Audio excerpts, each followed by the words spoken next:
What's going on, everyone? So, there's been a lot of talk about Scream 8 being in development. We haven't even gotten Scream 7 yet. But look, from the moment Scream 7 was announced, there were rumors that there was this intention of trying to create this new trilogy centered and focused around Sidney Prescott.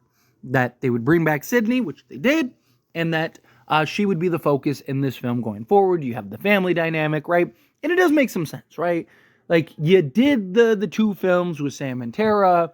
You have a bit of a conclusive ending there at the end that I think is justifiable for, that story arc to end. Bringing back Chad and, maybe potentially Mindy and a couple other characters kind of bridge the gap between the two, right? The Sam and Tara era and then back into the new Sydney-focused era. But if they're going to go the route of, a new trilogy, one of the big things that a lot of people have wanted. Now, I'm not big on this. I still don't think it'll happen. I still don't want it to happen. However, I will admit that if this was ever going to happen, now would be the time, given the circumstances, and we'll touch on that here in a moment, but that is that Stu Macher returning to the Scream franchise. Again, I am not a fan by any stretch of the imagination of bringing back Stu Macher. I am a huge fan of Stu. I love Stu as a character. I just think so much time has passed. There's just too much that needs to happen in order for it to work and make sense, right? I just think let the past be the past. Let's move forward and tell a new direction. I still want that to be the case. I don't want Stu to return. However, if they were ever going to bring Stu back, now would be the time. Because you're setting up and establishing a new trilogy. Now, I don't think that they would bring him back for Scream 7 if they were going to go this route. What I would want to see, personally, if it was me, is build up to him. Right? So, Scream 7 can be, like the run-of-the-mill Ghostface, whatever, but you're starting to sprinkle some breadcrumbs. Start getting some mention of Stu, right? Like, Stu gets out in a week or whatever, right? And, you start talking about Stu, you start mentioning Stu, Sydney kind of had maybe some flashbacks or something of Stu, and you're kind of laying the breadcrumbs, right? Kind of laying the foundation. And then, maybe you do kind of like the Thanos, like, oh, I'll do it myself type thing at the end of this movie. But I think more so, you should just kind of, you lay the foundation in the first movie. Second movie, things start really getting ramped up. Maybe it's even believed that Stu is the killer. Maybe we see in Scream 8, Stu get out of prison, right? And then, so they already laid the foundation in 7. Stu gets out maybe at the end of 7. And then in Scream 8, you kind of, it's like, oh, it seems Stu's it. Stu's the bad guy. Oh my gosh, this is it. They're going to have Stu back. That's why they set it up. And then, you kind of keep building it. But then at the end, it's not Stu. And it's like this big climactic reveal of like, oh, the ringleader was Stu all along. And then now Scream, what would that be, 9?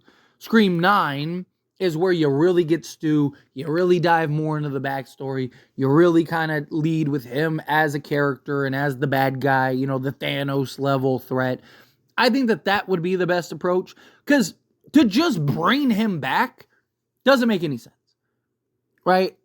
And there's just too much time that has passed, and yes, you people, try to twist and turn things that are completely irrelevant, but try to make an argument for, like, oh, this was a clue that Stu was alive, or they said this, right? Like, oh, and they try to, like, stretch things to make it seem like Stu was alive, but in the reality, he's not. As far like, we have yet to have any kind of concrete information or clues or anything, right? Like, people point to Mindy saying, if you believe that stuff, right, as like, oh, that's it, but completely ignore that, like, who her character is, right? Like, completely ignore the thesis, which means he isn't in prison, right? Which means he isn't just, that means he's got to be out in the ether somewhere, right? So where has he been the last 30? He's just been living like a recluse for 30 years. Also, why does he want to, after all this time, now go after Sydney? Why didn't he do it 10 years ago, 5 years ago? Like, why after 30 years did he decide to do it? He really was waiting 30 years to, like, oh, I'm going to do an anniversary kill. That's what's going to get it. Right? There's so much that you need to do, explain, dive into, focus on. It wouldn't add up. It wouldn't make any sense. So you really have to kind of build that story. But the problem is you'd have to dedicate an entire film to really kind of build that story. Or what you could do is you could they already have the dreaded thread, and they've really been leaning towards the Ghostface cult route, right? You could have that, and then Stu is the big cult leader, right? He's the guy. He's been they can kind of take a script out of the original Scream 3 plans, where he was kind of the cult leader, and then all his little minions were running around killing people and stuff, right? Like, you could do something like that. Basically, The Following, if you've ever seen the show The Following, was Kevin Williamson. That was his original idea for Scream 3. So you could kind of do something similar here, and Stu is the big reveal, but you don't have to do it all in one film. You can kind of set the foundation that's going to lead to Stu ultimately being the big bad. Then you reveal that Stu's alive at the end of Scream 7. Then Scream 8, it's kind of like, oh, Stu is the bad guy. Stu is the bad guy. And then ultimately he's not the bad guy. So we're all like, oh, so like, what is he, a good guy? Like, what is happening here, right? Like, we saw him, and then you have the big twist at the end that, like, oh, no, it is, like, Stu is involved, and he is bad, and he is coming for everyone, right? Like, that could be the route, that could be the approach that they take, which I think that would be the best way to go about it, right? Where Matthew Lillard, you essentially have him sprinkled in Scream 8. He's just briefly showed at the end, like I said, coming out of prison, but you got to still lay the framework, right? Explain, what happened to Stu after, right? Like, maybe Sydney, like, something happens, and it causes Sydney to kind of go down memory lane, and you just have this scene that kind of explains some of Stu, right? I think you just kind of build that up, and it would also keep people engaged, keep people excited, right? Like, I think it could make for an enticing to many. Like I said, I'm not really big on the idea personally, but I think a lot of people would really love that. But I also really like the idea of the redemption route, right? And I've talked about this before. Obviously, Sydney, no matter what, is never going to trust, believe, or anything with, Stu, right? Stu is too far gone in, Sydney's eyes or idea, right? So I don't see something where, I don't think you can make it to where Sydney and Stu are best friends. But what would be nice, because he wasn't the mastermind, he was manipulated and coerced, right? Like, let's say you have this big bad Ghostface world. Stu gets out. Everyone thinks Stu's the bad guy, because that's the easy answer. And it's not. And he actually, maybe he gets put in a compromised position where it looks like it's him, and he's this red herring from an audience standpoint and a movie standpoint.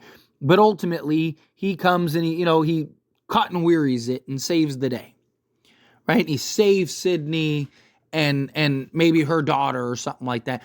I mean, her daughter's name is Tatum, right? Her oldest daughter.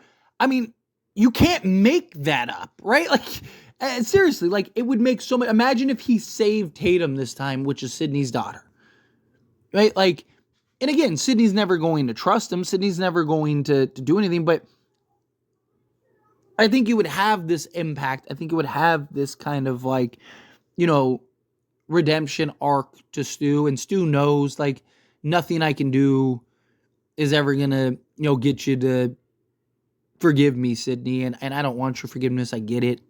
I'm a monster, but at least I was able to save Tatum this time and do the right thing or whatever, right? Like, you could have some heartfelt moment at the end that kind of gives you this full circle, kind of gives you this, like, like, oh man, like, heartfelt moment, right? But then in reality, you realize like, oh no, that dude murdered like all of her friends, right? Like he was the accomplice in all of her friends. And I mean, maybe you could even kind of justify the body count even, and he could be like, dude, I only murdered like the principal, right? Like something like that, right? Like, Billy was the one that killed everybody, right? Like I was just the patsy, right? Type thing where it's like, I didn't kill Tatum, I didn't do that, but you didn't prevent it either, right? I don't know. I think that. Again, I don't think that they'll bring him back. I don't necessarily want them to bring him back. But if you were ever going to give the fan service that is out there, this is your opportunity, in my opinion. This is your chance. If they don't start laying the foundation for it, at least, I just don't see them doing it. I don't think they'll bring him back. But we'll see. Time will tell. And as always, this is a discussion, so I pass the question on you. Let me know your thoughts and opinions down in the comments below. What do you think? How do you feel? What are your thoughts? Do you agree? Do you want Stu Macher to return to the Scream franchise, or do you think, let the dead stay dead?